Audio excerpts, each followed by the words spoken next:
What can I say that hasn't already been said about Star Wars and its merchandise? So to keep you from clicking away, I'll make this retrospective before the unboxing very brief.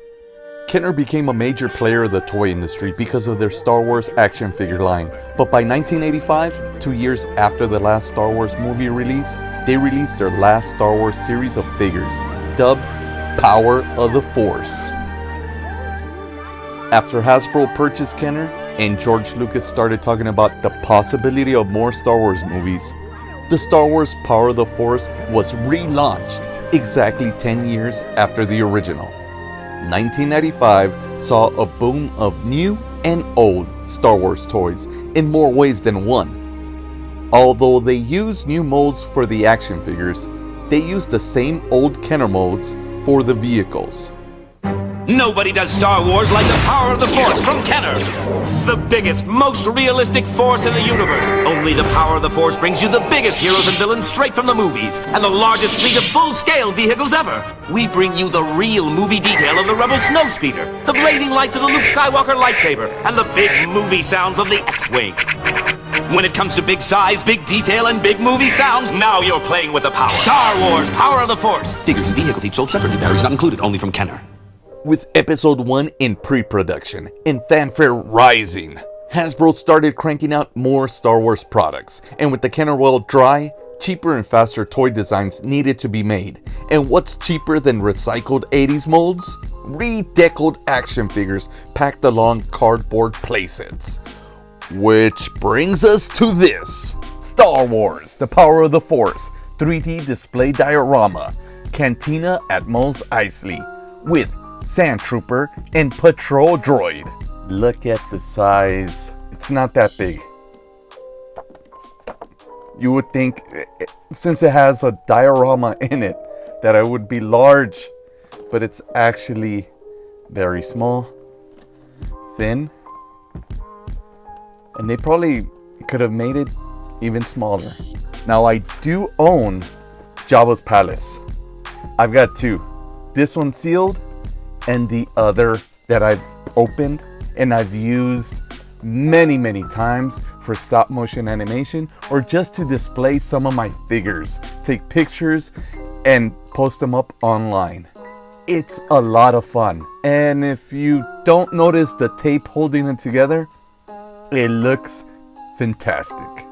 That's what I'm looking for with this Cantina. The new bar or cantina for the Mandalorian series, it looks great. It's made out of plastic. It's not gonna fall apart. It doesn't have to be held together by tape. But the price, it's a little too much. But before we unbox this, let's look at the packaging. So the front of it, it's great because it represents a fantastic scene. Although it is missing a few characters on there, it's still pretty good.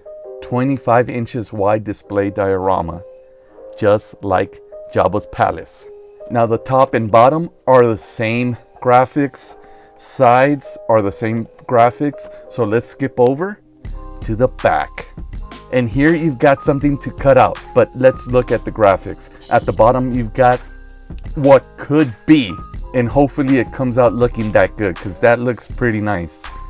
It says, a cardstock Cantina display for your Star Wars figures. On the right hand side, you've got a file card. I'll leave this on the screen so that if you would like to read it, you can pause the image right now. Coming summer of 1999, Star Wars Episode 1, not The Phantom Menace, but Episode 1, but talking about Easter eggs and things to come. If you read the file card, it actually mentions Mos Espa was a place where a 9-year-old boy could learn the ways of the universe. Before we move on, look at that Stormtrooper. They sold this one. This is the one I was hoping was in there, but they sold this guy separately. All right, let's just unbox it already.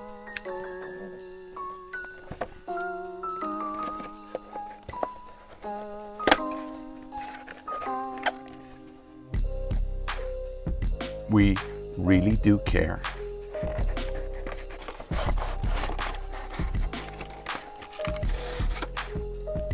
So as you see, His gun fell off. The rubber bands that held it together disintegrated.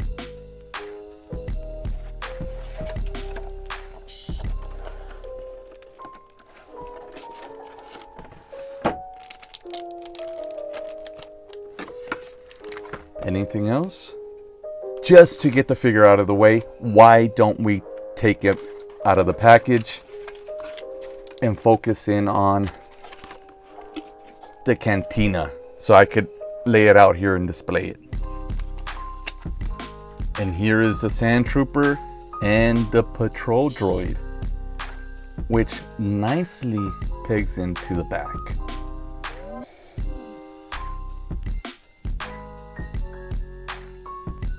Now he's got 5 points of articulation, his head, arms, legs. So it's just like the original Kenner figures. But I gotta say, I do love the original Kenner figures design more than these guys. He looks dirty, kind of gray here. That's the way it was designed, I guess. Yeah, because he also has it under that flap on the arm. He'll look great in, let's say, Mandalorian display. Still says Kenner at the bottom. When they first started the Power of the Force figures in '95, it started off as Kenner. As time went on, so you see by '98, they stopped using it.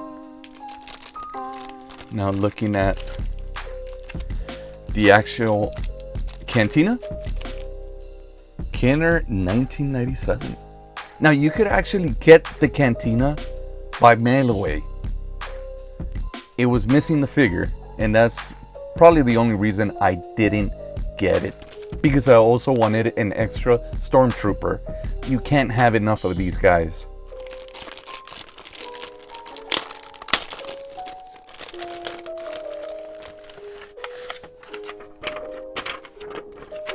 Okay, I thought these instructions were gonna be a little more in-depth. Okay. This is nice because it seems like all I have to do is just fold it out. And it seems to already be intact in a way. This is nice. It's saving me a lot of time. Now this has this smell, kind of like school supply smell. It's actually very nostalgic. It's really nice. I love it. It's a little hard to keep it down. So there's gonna be a lot of parts that I'm gonna have to be super careful with, because I'm gonna have to fold and put upright. I wanted to do a time lapse on me folding it, putting it together, but at the same time, I want to do this correct. And having the camera right in front of me, I don't think I'm going to be able to do that. So if you excuse me, I'm going to shut this off and put it together. So here is the Cantina playset all put together. It looks very, very nice. It looks very cool. There's small little things I have against it, such as the bar. It doesn't show much of the bar here, which looks really nice. This flap comes over it a bit. The table doesn't seem as stable. Look how it opens up. I already started customizing myself by putting little bits of tape here and there just to hold it together. I kind of went over it a bit, but by me doing that, I kind of connected these lines together, except for that one. It fits a lot better.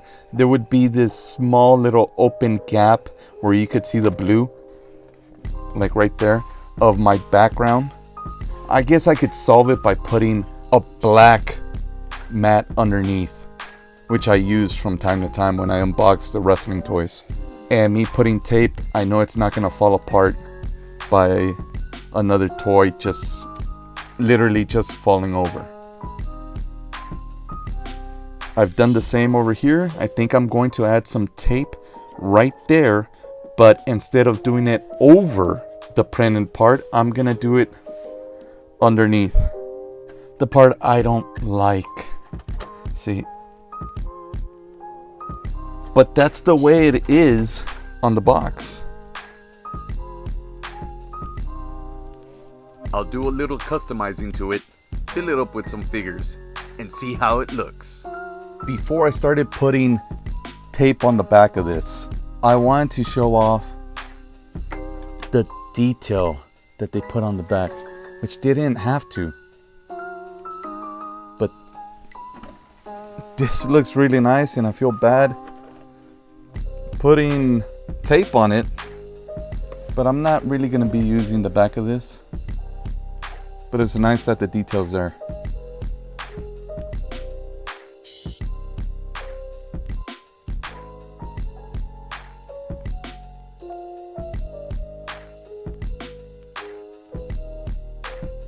Now this looks really cool. I've got all kinds of figures on there. I got the Power of the Force. I got the original 1977 figures. I got some new Funko reaction figures on there. I even got my Remco Frankenstein and the Burger King figures from the 90s and the Mandalorian. So all this stuff looks really cool. You just have to find figures that fit the scale. And this is perfect for little like photos or stop motion animation. That's why I love these 3D pop-up dioramas. But of course, you gotta put in some ambiance with color.